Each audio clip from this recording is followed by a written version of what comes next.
Thank you everyone for joining us today for our Waynesboro tree webinar series. My name is Laura Johnson and I work for the Virginia Department of Forestry. I'm also a board member on the Virginia Urban Forest Council, better known as Trees Virginia. We're a little sad that we could not be in person with you all this year, as it would have been the 25th anniversary of the Waynesboro Tree Workshop. Personally, I'm already missing all of the barbecue, but we're so happy you all could join us virtually today. The topic for today's webinar is leveraging technology and other techniques to care for mature trees. And this webinar really would not have been possible without the support of Trees Virginia and the Department of Forestry and Virginia Cooperative Extension. Adam and Ashley from VCE have been working furiously behind the scenes to make this possible, so we really appreciate both of them. We are going to be hosting a webinar every Wednesday this month and have an excellent lineup of speakers. So if you're interested in attending one of the other webinars, please go to the Trees Virginia website and register. All of the webinars are free. This webinar is approved for one ISA, one SAF, and one VLNA CEU. We will be submitting the CEUs on behalf of you to the different organizations, but in order to receive credit for today, you must fill out the Qualtrics survey at the end of the webinar.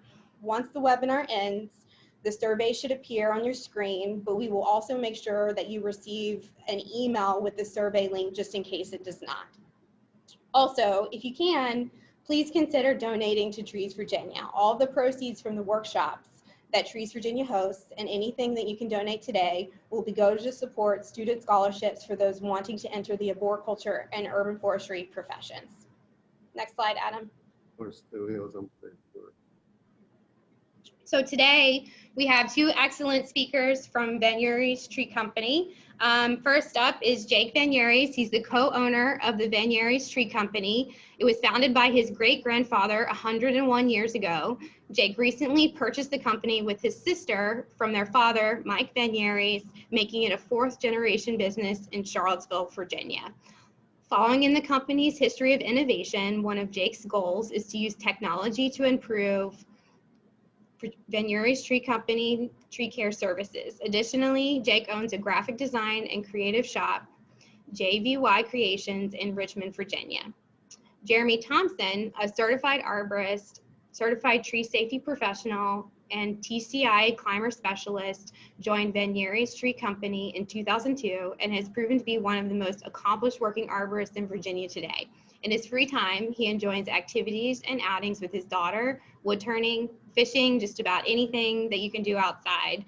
Welcome, Jake and Jeremy, and we really appreciate having you here with us today. I'm going to turn it over to Adam for some quick housekeeping items related to Zoom, and then we're going to go ahead and get started.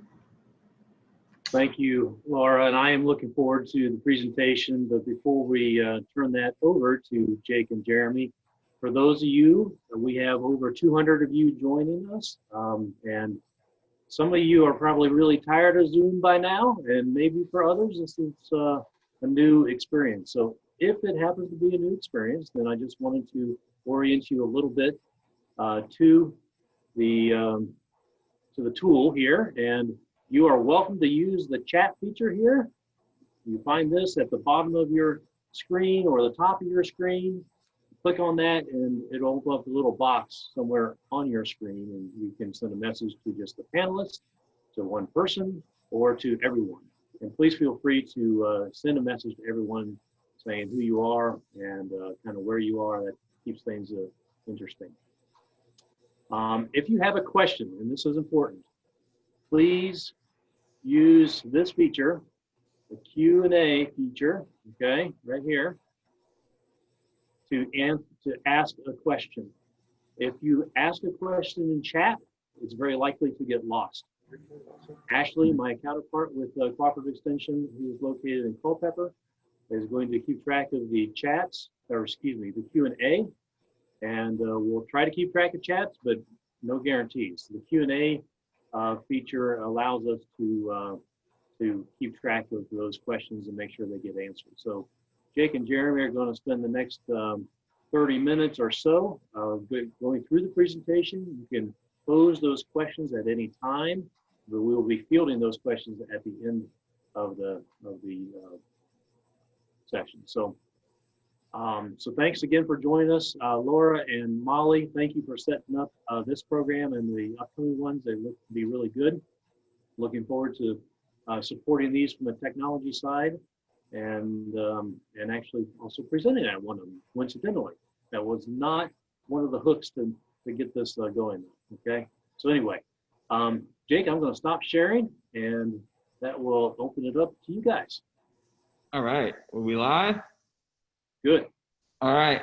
Hello, everyone. Thank you. Well, first, thank you all for having us. This is a treat for us. My name is Jake Yahres.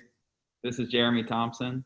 We are, in case you're wondering, we are in Yahres Tree Company's shop. So welcome. We've brought you inside. And as you'll see, it's a little bit different. We have a lot of saws. None of those we actually use. They're all antique saws. So my dad, Mike Yahres, who owned the company before me, he is an avid two-man chainsaw collector. So most of the saws you see behind me are two-man saws. And then we thought it would be a little bit fun to tell you about this one that I'm pointing at, the green one. It's the first one-man steel chainsaw. And in front of it is, if I can do it, is a battery powered saw, which we use now. So it's kind of, that's where steel started, and it is kind of where it is today. And we'll look forward to the future where it will be later. So my name is Jake Yahres.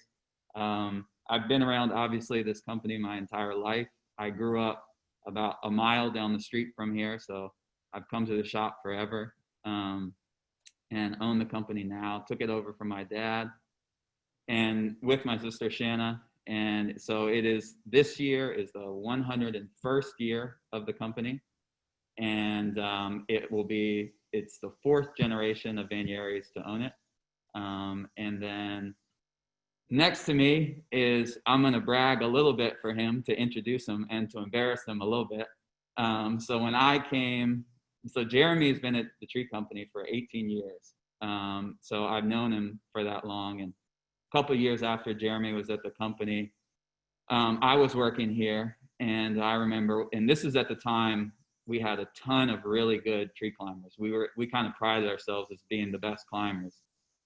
And I remember walking outside here, and all the climbers were together, and I peeled back with one of the other climbers, and he said, I'll never forget, he said, Jake, if you want to learn to climb properly, he was like, you follow that man right there. And he said, because he's the best we got. And he was pointing at Jeremy. So that's, he's embarrassed a little bit right now for sure, but he's the best we got. So you're in safe hands, and he'll do a lot of good educating for you. So if Jeremy wants to introduce himself now. Yeah, Jeremy Thompson. And like I said, I remember Jake, when he did come to work here, he worked on my crew for a little while as my helper, and now he owns the place. I remember back then, I told you, I said, you're going to own this place one day. Remember I said that? He's like, nah, not me. Yeah. Remember that? Yeah. Now look. Times change, and so now here we are. And so we have a presentation to go through. It's about leveraging technology and using it to care for mature trees. And so what we'll do is we're going to try to make it as entertaining as possible for all you guys. And in order to do that, we have a bit of a story to tell. So Adam, can I share screen now? Yes, you should be able to. All right. One thing, we've had a couple people say that they can't hear you very well, Jake. Oh, I apologize. We will get closer to the screen. Is that better? Sounds good on my end. Thank you. Okay. And present. Sorry for you guys not being able to hear us. We have masks on. It's not ideal, but we're in the shop, and so we have to follow protocol. So bear with us. We'll try to be as loud as we can. All right. So the name of the talk is Leveraging Technology and Other Techniques to Care for Mature Trees. So in order to do this, we could tell you a lot of examples of what we're doing, but we thought the best way to do it, and maybe the most entertaining, is to tell one specific story. And that story is Hollywood Cemetery, which we were pleased to see some people have logged in from Richmond, so I'm sure that they've seen Hollywood Cemetery. But this is, so it's in Richmond, Virginia. We're in Charlottesville. It's an hour away from us right now. Hollywood Cemetery, only a couple of years ago, was named one of the most beautiful cemeteries in the country. And with it, they have, obviously, as you can see in this picture, tons of wonderful trees. And so we have cared for Hollywood since 1994. It was when my grandfather owned the company. And so we thought it would be a good case study and a good story of how we've kind of leveraged technology with Hollywood. And then you'll see kind of the results. So with that being said, let's get into it. So you may be wondering, why does it say Long Island? Well, that's because in order to tell the story of Hollywood, we have to go back a little bit to understand where we came from. So we've been in Virginia for obviously a really long time, but what most people don't know is Van Yahres Tree Company actually started in Long Island. It was started by my great-grandfather, George Van Yahres. He used to work for Davy Tree Company, and then he branched out and started Van Yahres Tree Company in Long Island. And so what he would do at the time is, and you'll see this, is this was the old way people used to care for mature trees. This was the early 1900s, and George, what he would spend a lot of his time doing in Long Island is there was obviously quite a bit of money up there, and he would care for the Rockefellers trees, he would care for the DuPont's trees, and often you'd have trees with big cavities in them, and so people would be looking to fill them. And so this picture is what all the other tree companies were doing. This is concrete. So they would fill the trees with concrete. And so George was he was always an innovator, always thinking of, what can we do better? So when he started Van Yahres Tree Company, what he did, although it looks similar, that's actually cork. So it's wooden cork. And so and he's the one kneeling down. And so what his rationale is concrete is, it's not going anywhere. Cork is more flexible, so the tree can, have a lot more flex. And so what ended up happening was, and you'll see, so this is one of Van Yahres Tree Company's first. And so there's a zoom in picture and you see it says tree surgery and it says tree cork. I don't know if you can see it, but that's what it says on there. And so this was, he was already innovating. How can we make the, tree cavities, more efficient? And so this is one of his first patents. So George had if you Google his name, he has, let's just say he has a lot of patents. So this was for filling trees with cork. This was the patent he filed. And so what ended up happening was he was in Long Island, and Monticello, which is here in Charlottesville, which is where Thomas Jefferson lived, they sent out a proposal to tree companies all around the nation. And they said, we have tons of trees that are hollowed out. What can you do? Every other tree company said, we're going to fill it with concrete. George said, well, we're going to do something different. We're going to fill it with cork. And because of that, that's how we landed the job in Monticello. And 100 years later, we're still here, just because of that one piece of innovation. So this is George and someone else, and they're on the scaffolding, which is essentially what they used to climb trees back in the day, was just scaffolding. So this is just kind of a funny example here, but this was an ad that George and Van Yahres Tree Company put out. And what George, he was a little bit different. What he would do, he would always compare tree science to human science as well. And so in this, you'll see, it's a little bit hard to see, but it's talking about how filling tree cavities is like filling teeth cavities. And so in it, there's an interesting comic, but it's kind of funny. It says, here comes that dentist again. So it was just, he had a very peculiar way, an interesting way of dealing with trees at the time. And so because of that, we've kind of tried to follow in that vein and, kind of tried to innovate, keep on innovating as well from the torch that he lit. So years later, this is my grandfather, Mitch Van Yahres. So Mitch Van Yahres took over from George. And so Mitch, in his own way, carried on the legacy of innovation as well. And at the time, he was one of the founding members of ISA. He was also a member of ASCA. And he was potentially the first arborist environmentalist in the country. So he took that and, tried to figure out, what's the best environmental practices we can bring to the tree care industry. And so the person beside him is actually who would take over next, who is my dad, Mike Van Yahres. And that's him right here. I think he's on the phone call, so I hope he's getting embarrassed right now by these pictures. So what happened was, Mitch took over, he was running the tree company. Meanwhile, my dad was helping out at the tree company, and he started with my mom, who's on the left, started Van Yahres Associates, which was landscape design. So what they had a little bit different is my dad had the tree background, so they could go to institutions and say, not only can we design your campus, but we also understand the trees of your campus and how to care for them. So what ended up happening is they would go to a lot of institutions, and there was no management plan for trees. And so they always figured, well, that's something, we can really help with. And one of their biggest pitches, they would go to institutions and say, trees are the only thing on your campus that appreciate over time. Everything else on a college campus or institution is going to depreciate. Trees do the opposite. So because of that, you should have a plan for how to manage them. So you could figure out a budget. And so they were actually, my dad, meanwhile, Mitch is running the company, but my dad is kind of doing innovation, in another vein and figuring out how to make a tree inventory and a management plan. So they actually, conveniently enough, the first management plan they did in inventory was at Monticello. So it kind of came back. Monticello is how we got to Charlottesville. And it's the first inventory plan that Van Yahres has done, tree management. And so we put this slide in there because that's my uncle, Mark Van Yahres, who worked at the tree company at the time. And believe it or not, he still might own that truck. Same one, safety wasn't very important either. Yeah.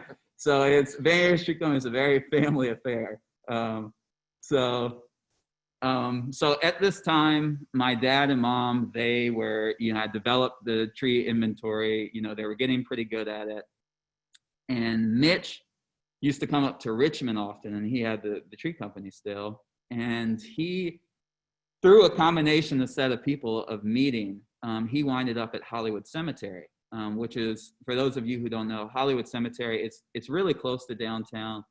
And it's what I didn't mention before is it's John Tyler, Presidents John Tyler, James Monroe are all buried there, as well as there's a ton of Civil War, famous people from the Civil War buried there as well. So it's a very historic cemetery. So Mitch wound up at Hollywood, and he kind of, I might make this up, but I think it's good for the story, is he saw what his son was doing and that he was doing inventories, and perhaps he got a little bit jealous and said, you know what, I think Hollywood Cemetery needs one of its own, because Hollywood has over 1,000 trees, and so to manage them is quite a task.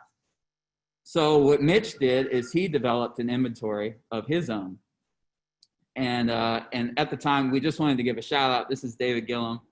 And so he was the president of Hollywood Cemetery at the time, and he met Mitch then.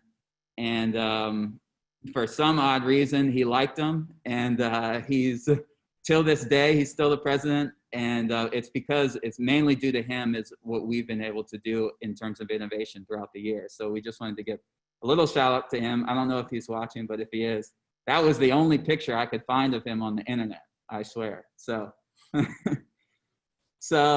this is the inventory that Mitch made of Hollywood Cemetery. It's the actual one. We still have it here. It's over 300 pages long. It's a notebook. It's very detailed. And in it, what he did is he has notes for every single tree in Hollywood Cemetery and how best to manage these trees and which ones are so he started out with hazardous trees, any trees that are unsafe. And then what he did is Mitch created this term. It's called monarch trees. And these are the trees that are, the most special trees on your property. And so that was the second on the list. And it says, well, let's not deal with all trees together and come up with a management. Let's selectively choose which ones are the most important. And then we can care for those first. And so those would be, the most mature trees and the most special. So as inventories, that was in 1994. So as the years went by, Mitch presented this to Hollywood, and then quickly after that, he sold the company to my dad, Mike Van Yahres. And so my dad, had bought the tree company. Meanwhile, he had already been doing for years tree inventories and already figuring out, okay, what are the most important trees on your property? How should we manage them? And so when he took over the tree company, he took Mitch's inventory and all this data that Mitch had collected and made a plan for it.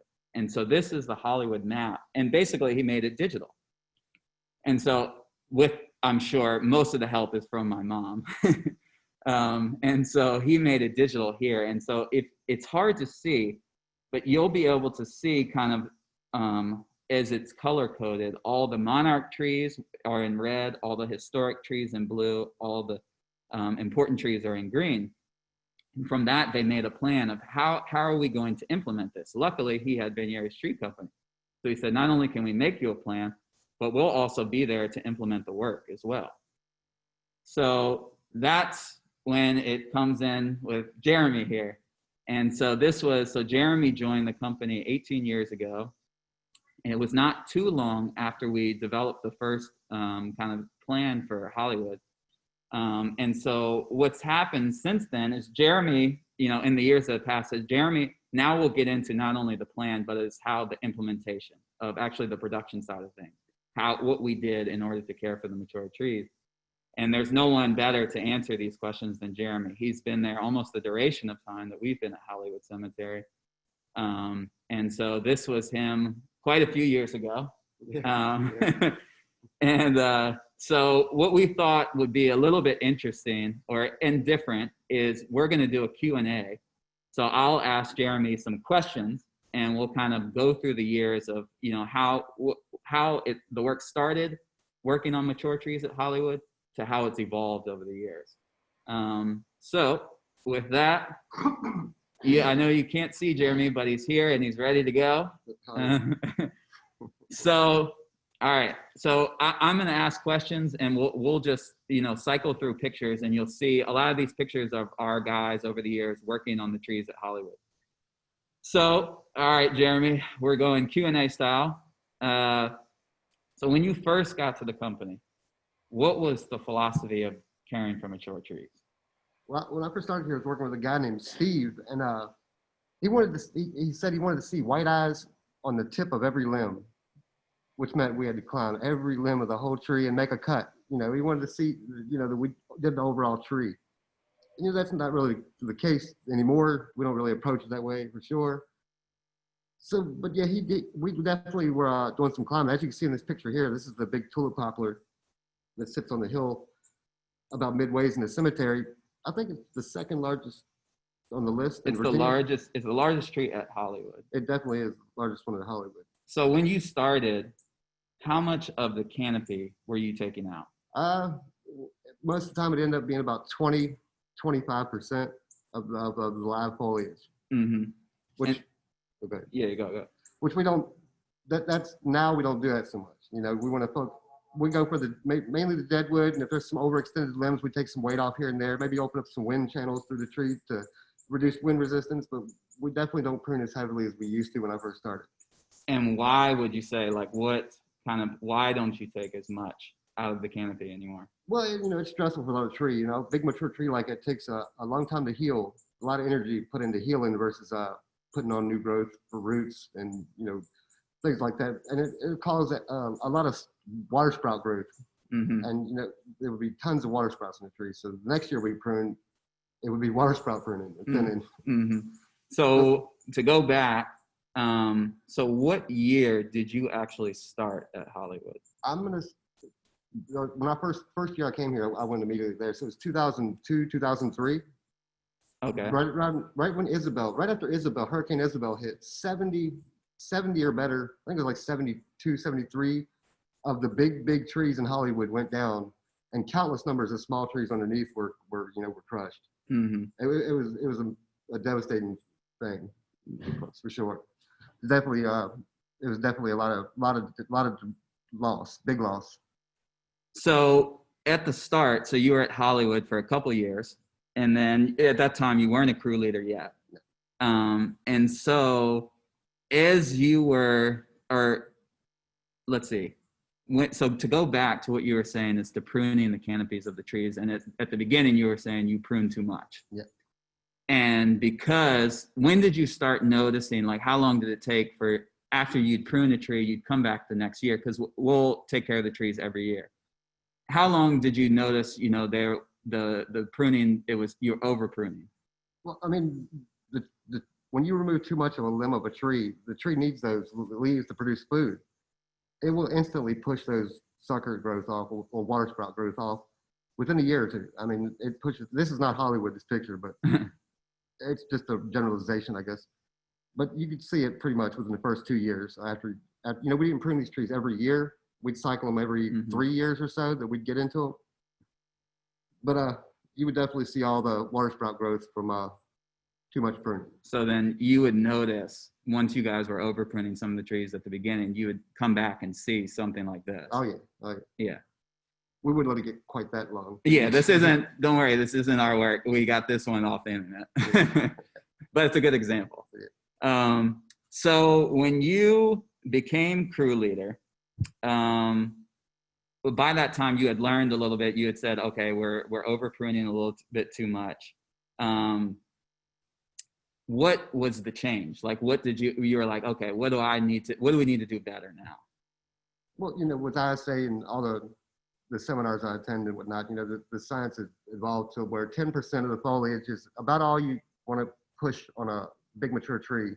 About 10% of the foliage removed, of live foliage. Deadwood, that doesn't really count. So yeah, through class seminars and whatnot through ISA and just online, reading and through my peers talking, and we were definitely pruning too heavy. So essentially, you were learning from the experts and implementing it to the company. Yes, sir. So interestingly enough, is you were telling me is, you're going to Hollywood, and this is, I guess when you were becoming a crew leader and you weren't driving. So it's about an hour from Charlottesville to Hollywood. So how were you learning actually the tree science? Well, it started with, they told me I couldn't get another raise until I became certified.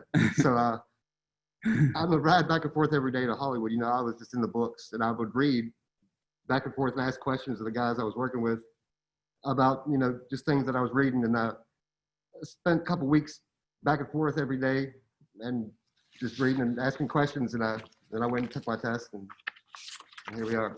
And so it's kind of interesting is not only, were we learning on the job at Hollywood, but you were learning on the ride. On the ride there to and from, and learning and then implementing it, as you kind of went along.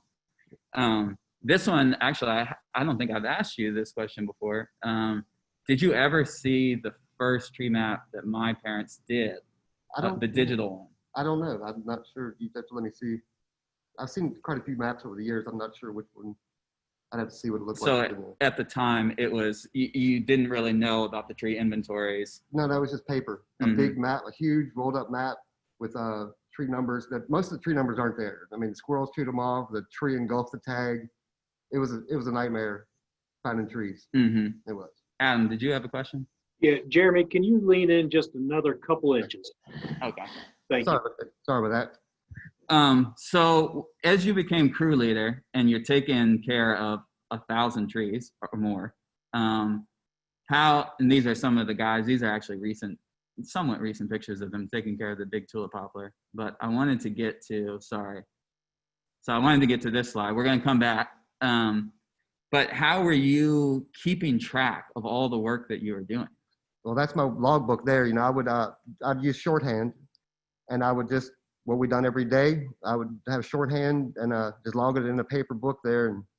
And if anybody ever had any questions, like down the road, like if David or something had, what did you do to this tree? I could look back through over the years, and I would have it in my, you know, several of these books I've got that are full to the brim with notes. So as you can see, we're kind of building up to the point you all can see. We kept a lot of notes, and we had a lot of books, and it required a lot of space and maybe not the best organization. And my handwriting's kind of messy, so I'm the only one that can read it. Yeah. So I have to translate a lot. So going back, so these are just some of these slides are so what we've done over the years is we've kept track of, the most notable trees in Hollywood. So this is the big sycamore that's there that Jeremy, and you were saying, what was the interesting thing about the lightning detection? The way this tree pushes out scar tissue on each standoff to where you'd have to look at this, you know what I'm saying? It's pretty amazing the way this tree pushes out the scar tissue around every fastener where it's hooked to the tree. So it's basically got natural made standoffs that the tree created itself around the actual fasteners we put in.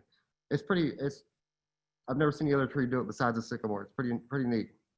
So then this tree, the next one, so this is the black gum, and this was actually voted into, the most notable trees, the book Notable Trees of Virginia. Yeah, and so this is the black gum that's in Hollywood Cemetery. So it's one, we've been caring for years, and Jeremy's essentially been, so I can give him props and say that he's a big reason as to why. I probably climbed 80% of the trees in that cemetery by hand. Yeah. How many times have you climbed this tree? At least 5 or 6. Okay. Yeah, that's it's her dad's favorite tree, so it was number, it was always top of the list. Yeah. So as the years, I put this in there just because, just kind of trying to embarrass Jeremy. That's actually not at Hollywood, but he took a selfie, so I was just embarrassing him because he wouldn't give me any pictures at the time. So I put this in there. So you have all these notes. Meanwhile, you kind of hearing rumblings of tree inventories, that are going on, but we don't have, where it's kind of a loose thing. So you started creating an inventory yourself. Yeah. And so it was at the time you said you were into technology? Yeah, I was messing around. I didn't have any kids at the time either, so I had plenty of time. All I did was work, and that was about it. And it was a nightmare to find trees in Hollywood with the tags. The squirrels would chew them off, or people would steal them, or the tree would completely engulf them. It was just a nightmare to find the trees with those maps that we were using. So what made you start? Because you said you were into like some sort of technology, and it got you to Google. Yeah, it was Google Earth Pro. You can drop pins in Google Earth Pro and save a minor amount of data and create your own tree inventory, and with mapping and all. But it didn't allow for the mass data storage. Just a small amount, but it was something I was just doing, just messing around. Yeah. So at this point, you had all your notes. You were starting to drop pins of where trees are at Hollywood, but you hadn't quite put them together. Yeah. So this is we put this slide into here. We're going to get to our new inventory in a second. But the fact, it's kind of interesting. So Jeremy had told me, like, look up Google Earth right now. So I looked up Google Earth, and we're kind of so entwined with Hollywood and the technology of Google is if you go to Google Earth, you will see our trucks in Hollywood Cemetery. So we're so entwined with each other, we can't even get away, even over the web.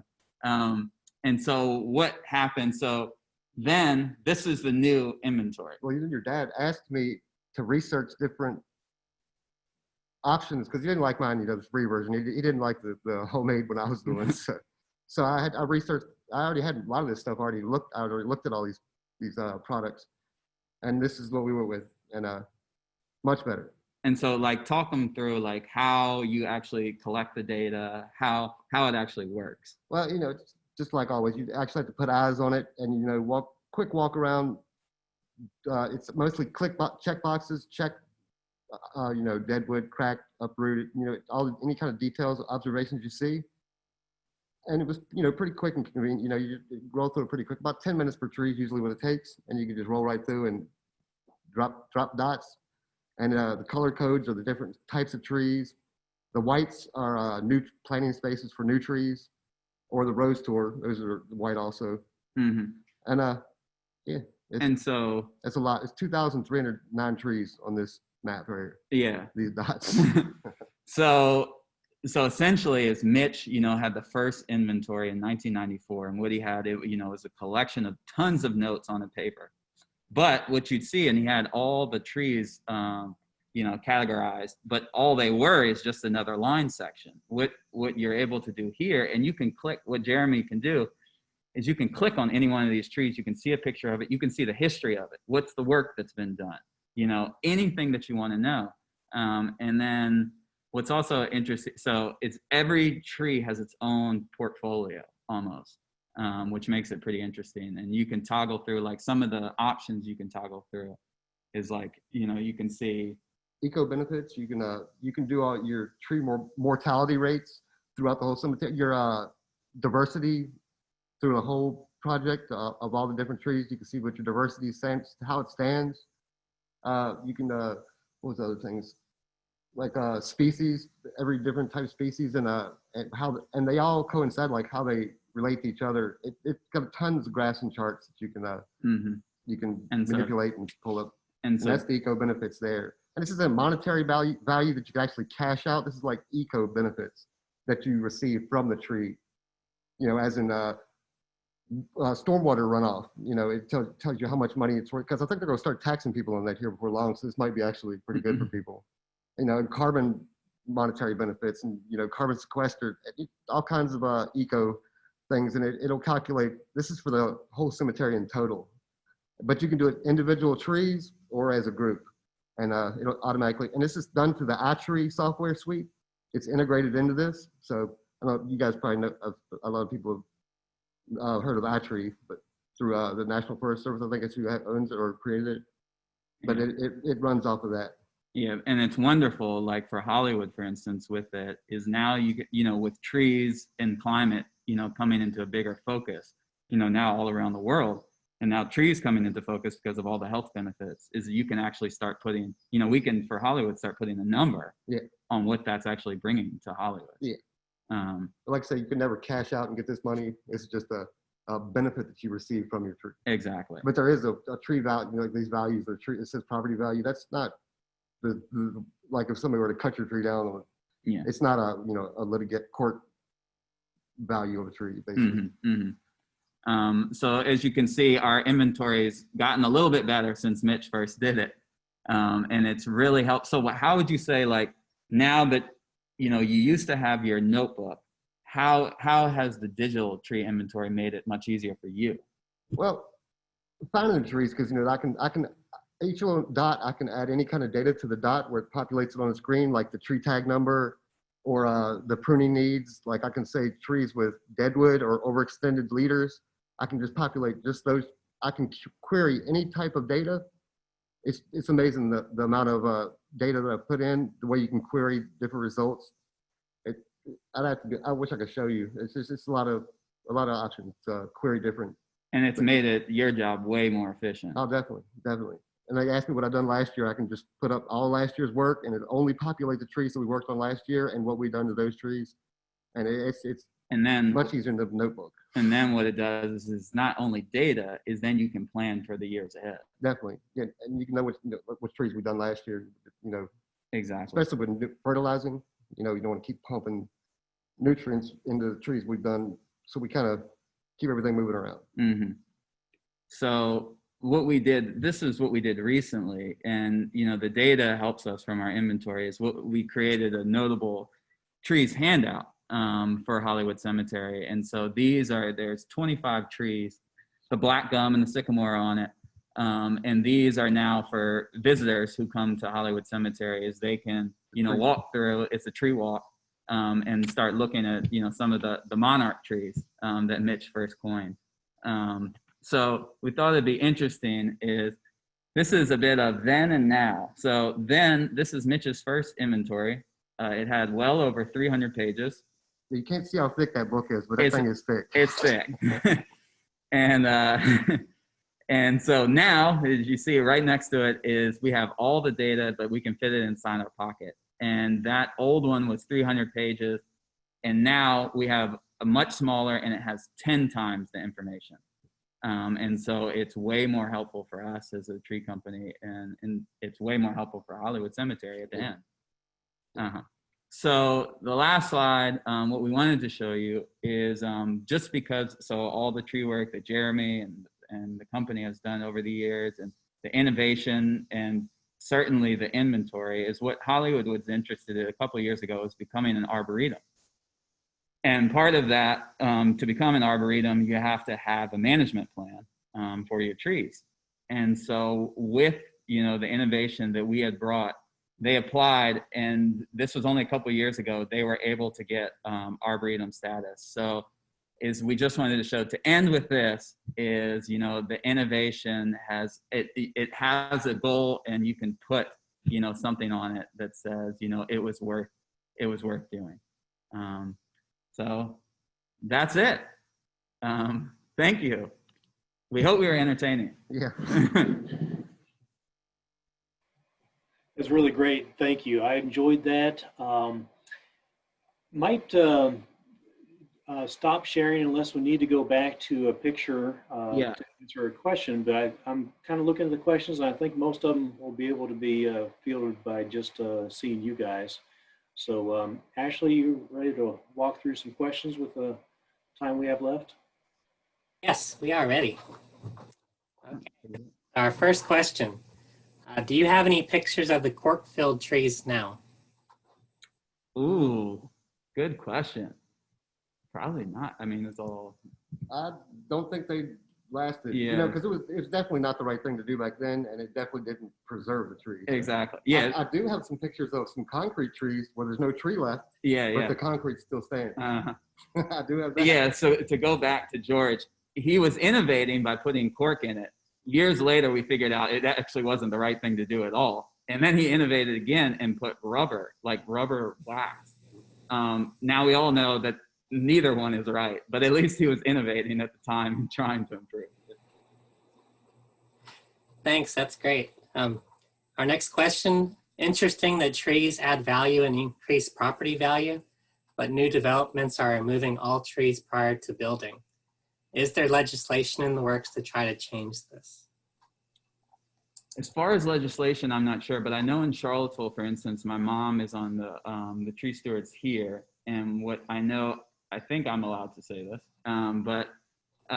is what they're trying. I know what they're trying to do is, if you have new construction, if you take away a tree, you have to plant another tree, and if you don't do that, you have to put the monetary value of that tree into kind of a bucket, so that more trees can be planted in the future. And also on our inventory software that we use, it calculates tree protection zones and critical root zones, and it'll actually put those on the screen with your the dot for the tree, and tell you the distances to put your tree protection zones up around the trees. Yeah, and what's interesting is, so my grandfather, Mitch, he was actually a politician.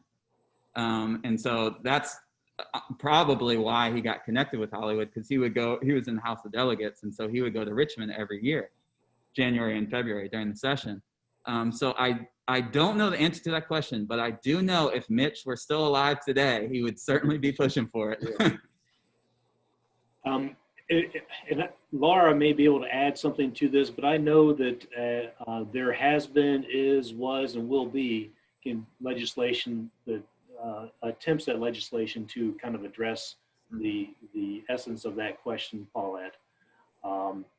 There are groups that get together and actually try to work with the development industry, construction industry and development industry, and we have had some success in the past with that. Laura, do you have anything you want to add to that?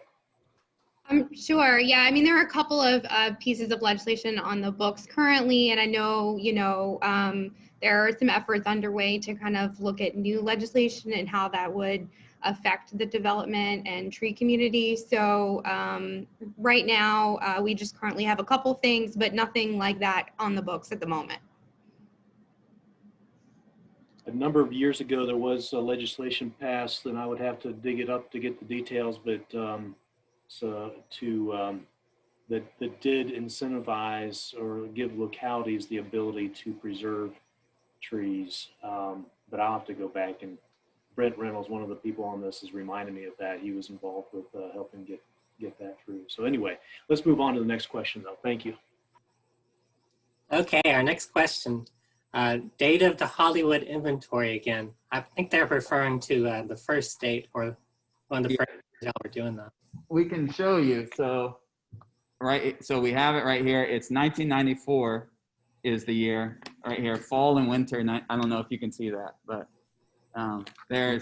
it's thick, loaded with information. It is a lot of info. It's very meticulous. I don't know who typed that, but it had to have been a long process. Thank y'all. Our next question has track training, if you have that, changed how you look at mature tree structures? And I don't know if I pronounced that right. You did. It's tree risk assessment qualifications. Yep. Actually, the software that we use, our inventory software, has that included in it also. It does risk assessments and automatically calculates and gives you a risk rating per tree. Okay, our next question. First time hearing wind channels. While the name is intuitive, can you explain the process? It's like a sailboat. They catch a lot of wind, but if you were to pop holes into that, so the wind can pass, and basically that's it. Popping holes in the sail to keep the boat straight instead of flopped over in the water, basically. And we don't create huge holes, but just with a tulip poplar, they go in a more straight up growth habit. They kind of get, as they get really huge, they tend to catch a lot of wind, and they grow really tall. And they're easy trees that you can open up some channels for the wind to move through versus catching every bit of it. Can you point out specifically what or why shows over pruning on a tree? Like say, well, a tree puts out as many leaves on its limbs that it needs to keep that limb alive. If you remove those limbs off that one leaf, the tree's going to put those leaves back on however it has to, which if you made the cut back, it's going to create all those new leaves right there at the cut. And like, I'm sure you've seen top trees, what they look like. They just, that flush of growth on each tip. And the tree's trying to put those leaves back on because it needs them. And that's basically what they do. And then like in sugar maples, trees like that, or beech trees, anything with a smooth, fragile bark, they don't like a lot of sunlight. And they'll push that growth back to cover those gaping holes if they were made. Storm damage is really bad on those trees with big holes, and you can see all the tree pushing all the water sprout growth. Sorry, I'm trying to breathe and talk. This mask is killing me. Sorry. I think that answered the question. I think I don't know. Wish I could. Okay, we have a question from Williamsburg. So they're saying where they're at. How much do you prune oaks to prevent toppling during hurricanes without over pruning? Every tree in every situation is different. That's the thing, I know out towards that way, the trees don't grow quite as tall as they do here. And that's probably because of the hurricanes. So that, they're like on mountains also. Mountains, the trees don't get quite as tall, but every tree in every situation is going to be different how you would approach the pruning. It's not a cut and dry, cookie cutter. And how old the trees are. Yeah, definitely. And with 10%, you got to make the cuts count of the foliage removal. Another question, have you started considering aspect ratio on your work?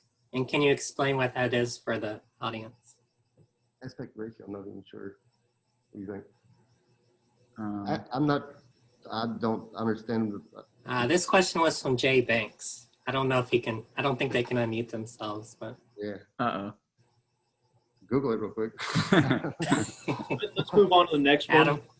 I'll huddle up with Jay and we'll come back to that. Okay. Okay, so our next question. Any special considerations for caring for trees that may be at risk of falling due to an eroding stream bank? Yeah, that's a tough one there because the water's going to keep moving and it's going to continue to erode. The best thing would be to have more trees in that area to stabilize the ground that is left, which is going to be tough because it's going to keep getting washed out if it's in a riverbank. This is a tough area to keep a tree. So Not much. I don't think you could reroute the river, but that's not gonna happen. Is there a publicly accessible online map of the Hollywood cemetery trees? It's something that we're working on now to make a public access to it. I know I can do it. I just haven't pushed it through yet, and I'll have to okay it with the cemetery also. But it's in the works for sure. So this question is related to your software platform. What would my process be if I wanted to sell and implement a tree inventorying project? Well, first, you would have to. We have a subscription for ours. It's you can have a custom built software, but who knows what that would cost. But you could search through companies out there. There's different products out there that you can either buy the product outright where you own the software, or you like us. We just have a subscription. That way, it's online. You know, we don't have to ever worry about it having our own software and have to update. It's always currently updated. And with the software we use, it's fully customizable. I can go in and change any of the verbiage, any of the data details, anything like that, and fully customize it to how we want it to work. And it's also inventories. There's digital inventories are still very new. Yeah. Like I say, you can do the Google Earth Pro thing, and it won't cost you anything. It won't have all the bells and whistles of the product that we have, but it's definitely an easy, free option. What is the significance of the level 1 on the Arboretum status? I'm not sure. So there's 4 levels. Number 1 is, it's the first level. That was only, and the way it works is the higher up you get, the more on staff you have of tree maintenance. So because we're the tree company for Hollywood and we're not on staff of Hollywood, it would be hard for them to go up to level 2 or level 3 or level 4. So that's how the levels kind of work. Yeah, that's what David was saying. You'd have to have a full-time crew that was actually on your payroll full-time. Mm-hmm. How is the inventory data recorded in the field? Is it on a smart device? It works on any device, iPad, laptop, cell phone. It works on everything. We have a drone question. They're asking if you found it valuable to use. I've personally got my own drone, and I've used it at Hollywood quite a bit. I've had stories about the drones things I've found, but the drone was definitely I used it there at Hollywood quite a bit. Yeah, and we've used footage of it too. Yeah, some of the commercials. Yeah. Do y'all also address the health of the tree roots? If so, what do you do? We do a level 1 inspection, visually. We do a little bit of air spading. If you want to go any deeper and look, we do a little air spading, but we try not to do a lot there. But like I said, a level 1 inspection. But with a skilled arborist, I've been looking at these trees for a long time, and I can see things happen as educated, I guess, just with that particular property. Root pruning. We do a little bit of root pruning. Yeah, definitely air spade first. Yeah. And girdling, crossing, things like that. But yeah, do a little bit. We have a panelist asking if you can talk about Mitch Fanieri's attempt to get state licensing of arborists. That would be awesome if that was the case, because what it takes now to be an arborist is a pickup truck and a chainsaw. Mm-hmm. It would be amazing if they were. Well, it takes a little to be a certified arborist. Well, that's different. You're talking about owning a tree company is all it takes to start up a tree business. Oh, sure. Yeah. That's why we're competing against people with pickups and Yeah. So I think Maryland has a licensing law that Virginia doesn't, and that's one of the differences there. But while I've got the mic, back to that aspect ratio. So it's a term that is used in the industry to describe the size of what you're cutting off compared to what it is attached to. Those Do something differently internally, but if you can describe that a little bit, it might be good. Well, generally we go by the rule of thirds. It's called the rule of thirds. Any branch you cut back needs to be at least the branch you're cutting back to needs to be at least 1/3 the size of the one you removed to keep that limb alive. It'll be able to support the life. Anything much different than that or heavier than that, it's going to be, less of a chance of survival of that limb. So yeah, we call it the rule of thirds. Whatever the limb you're cutting back, 2 should be at least 1/3 the size of the one you remove. Thank you, Adam. Have you compared your work to unmaintained nearby trees outside Hollywood? Oh yeah, they fall into the cemetery constantly. Yeah. The city true. owns a property right there that butts right to the cemetery, and the trees are just reaching into the cemetery, and they've fallen into the cemetery quite a bit, and some of them have been removed before they fell, but trees don't need a lot of help, but they do need a little, you know. And we've been asked before to look at the trees. that I've are- given a quote, and Yeah. Davey wanted it. Yeah. Let's see. What sort of pipeline or process do you have in place for when these mature trees have to come down? Well, everyone's different. We got one right now, but that's most likely we're debating on whether we're going to take it down. But most generally in the industry, I think 33% solid wood is acceptable. Anything less than that is going to be and generally depends on the target area. If there's a couple $100,000 worth of tombstones all around this tree, and if it fell, it would cost who knows how much money in damage. Those things come into effect there versus if it's out in somebody's front yard and it were to fall and it wouldn't hurt anything. But the trees of Hollywood are a little different, and they're really big, and cranes have to be used, and using cranes in there is even an issue because all the soil's been disrupted at some point while all they're digging, with burials and whatnot. It's a different atmosphere working and taking trees down in Hollywood for sure. Thank you all so much for attending. We really appreciate it. And Jake and Jeremy, that was wonderful. I personally appreciate all your insight and the photos and evolution of your company over the years. So thanks so much. And we really appreciated having you. Thank you. Thank you very much. Next time we talk, hopefully you'll be able to see our faces. Yeah. Nice. Hopefully so. Yeah. That'd be good. Thank y'all. That was wonderful. And very thank you much. everybody for joining. That was great to have such a big group and great questions. Sorry we couldn't get to all of them, but you are free to call any tree expert that works for public service, Extension, Department of Forestry, and I'm sure that even industry such as Jake and them would be happy to field any kinds of questions that you have about trees at any time. So thank you all and have a good rest of your day. Thank you. Bye. I wonder if we can look at the chat afterwards.